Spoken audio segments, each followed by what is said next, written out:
ನಮಸ್ಕಾರ, ವಿಶೇಷ ಕಾರ್ಯಕ್ರಮಕ್ಕೆ ಸ್ವಾಗತ. ನಾನು ಪೂರ್ಣಿಮಾ.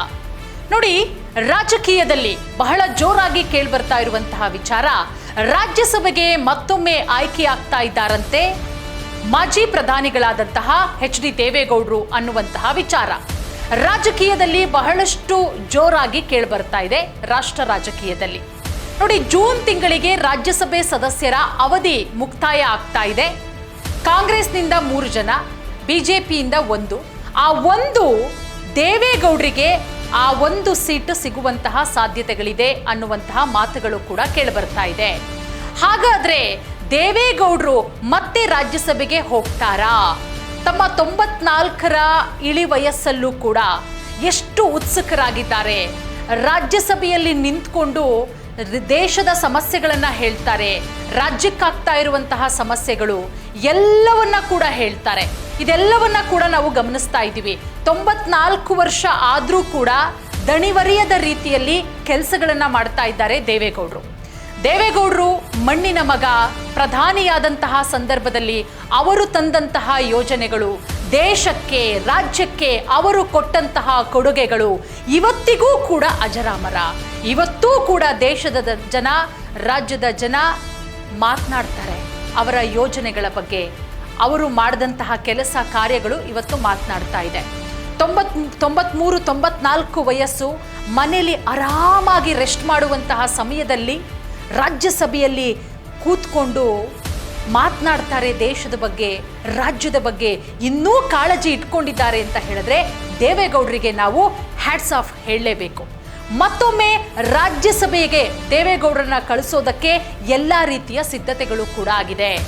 ಇಲ್ಲಿ ಬಿಜೆಪಿ ಇದರ ಹಿಂದೆ ರಾಜ್ಯಸಭೆಗೆ ಮತ್ತೊಮ್ಮೆ ಆಯ್ಕೆ ಮಾಡ್ತಾ ಇರೋದರ ಹಿಂದೆ ಒಂದಷ್ಟು ಪ್ಲಾನ್ಗಳನ್ನ ಕೂಡ ಹಾಕೊಂಡಿದೆ. JDS ಕೂಡ ಅಷ್ಟೇನೆ. ಏನದು ಪ್ಲಾನ್? ಅದೆಲ್ಲದಕ್ಕಿಂತ ಮುಂಚೆ ಕಳೆದ ಕೆಲ ದಿನಗಳ ಹಿಂದೆ ಯುಗಾದಿ ಹಬ್ಬಕ್ಕೆ ಶುಭ ಕೋರುವಂತಹ ಒಂದು ಸಂದರ್ಭ, ಅದೊಂದು ನೆಪ ಅಂತಲೂ ಕೂಡ ಹೇಳಲಾಗ್ತಾ ಇದೆ ರಾಜಕೀಯ ವಲಯದಲ್ಲಿ. ಗೃಹ ಸಚಿವ ಅಮಿತ್ ಶಾ ಅವರನ್ನ ನಿಖಿಲ್ ಕುಮಾರಸ್ವಾಮಿ ಅವರು, ಅದರ ಜೊತೆಗೆ ಕೇಂದ್ರ ಸಚಿವ ಎಚ್.ಡಿ. ಕುಮಾರಸ್ವಾಮಿ ಅವರು ಭೇಟಿ ಮಾಡ್ತಾರೆ. ಆ ಭೇಟಿಯ ಸಂದರ್ಭದಲ್ಲಿ ಈ ವಿಚಾರ, ದೇವೇಗೌಡರನ್ನ ಮತ್ತೊಮ್ಮೆ ರಾಜ್ಯಸಭೆಗೆ ಕಳುಹಿಸುವಂತಹ ವಿಚಾರ ಚರ್ಚೆಯಾಗಿದೆ ಅನ್ನೋದ್ರ ಬಗ್ಗೆ ಮಾಹಿತಿ ಕೂಡ ಸಿಗ್ತಾ ಇದೆ. ಅಲ್ಲಿ ಅಮಿತ್ ಶಾ ಅವರ ಒಟ್ಟಿಗೆ ಚರ್ಚೆ ಮಾಡಿದ್ದಾರೆ ಕೇಂದ್ರ ಸಚಿವರಾದಂತಹ ಕುಮಾರಸ್ವಾಮಿ ಅವರು, ಅದರ ಜೊತೆಗೆ ನಿಖಿಲ್ ಕುಮಾರಸ್ವಾಮಿ ಅವರು ಅನ್ನುವಂತಹ ವಿಚಾರ. ನೋಡಿ, ಈ ರಾಜ್ಯಸಭೆಗೆ ಕಳಿಸುವಂತಹ ವಿಚಾರಕ್ಕೆ ಸಂಬಂಧಪಟ್ಟಂತೆ ಒಂದಷ್ಟು ಚರ್ಚೆಗಳು ಯಾವಾಗ ಅಂತ ಹೇಳಿದ್ರೆ, ಸುದೀರ್ಘವಾಗಿ ರಾಜ್ಯಸಭೆಗೆ ಅಟೆಂಡ್ ಆಗ್ತಾ ಇದ್ದಾರೆ ದೇವೇಗೌಡರು.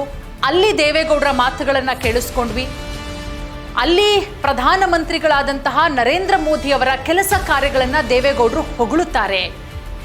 ಅವರು ಇಷ್ಟು ವರ್ಷ ಆದಂತಹ ಸಂದರ್ಭದಲ್ಲಿ, ಇಷ್ಟು ವರ್ಷಗಳ ಕಾಲ ಪ್ರಧಾನಿಯಾಗಿದ್ದಾರೆ, ಅವರು ದೇಶಕ್ಕೆ ಕೊಟ್ಟಿರುವಂತಹ ಕೊಡುಗೆ ಎಲ್ಲದರ ಬಗ್ಗೆ ಸವಿಸ್ತಾರವಾಗಿ ಹೇಳ್ತಾರೆ, ಹೊಗಳುತ್ತಾರೆ ರಾಜ್ಯಸಭೆಯಲ್ಲಿ ದೇವೇಗೌಡರು. ಅದರ ಜೊತೆಗೆ ಪ್ರಧಾನಮಂತ್ರಿ ನರೇಂದ್ರ ಮೋದಿಯವರು ಕೂಡ ಅಷ್ಟೇನೆ. ಪ್ರತಿ ಬಾರಿಯೂ ಯಾವ ಸಂದರ್ಭದಲ್ಲೂ ಕೂಡ ಅವರು ದೇವೇಗೌಡರನ್ನ ಬಿಟ್ಕೊಟ್ಟಂತಹ ಉದಾಹರಣೆಗಳೇ ಇಲ್ಲ.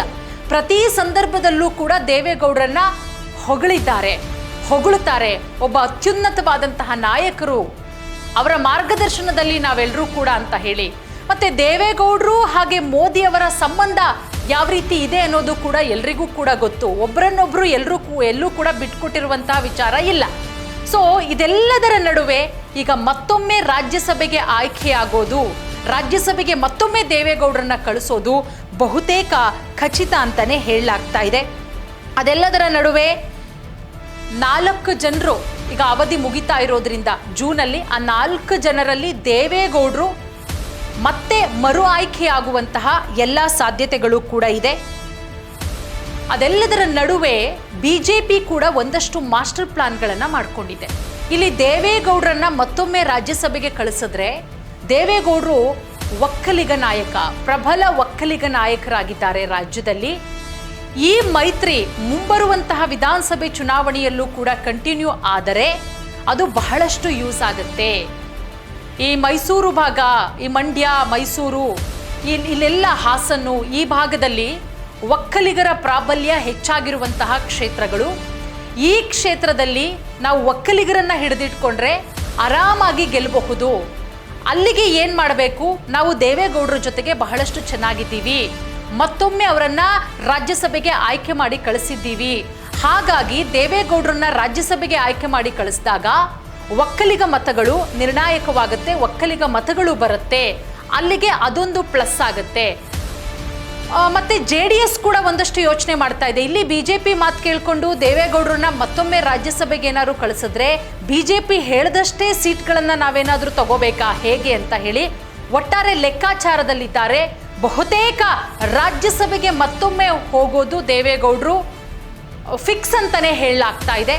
ಸೊ ಹಾಗಾಗಿ ಕಾದ್ ನೋಡೋಣ. ಜೂನ್ಗೆ ಅಂತ್ಯ ಆಗ್ತಾ ಇರೋದ್ರಿಂದ ಮತ್ತೊಮ್ಮೆ ಮರು ಆಯ್ಕೆ ಆಗೋದ್ರಲ್ಲಿ ಯಾವುದೇ ರೀತಿಯ ಡೌಟ್ ಇಲ್ಲ.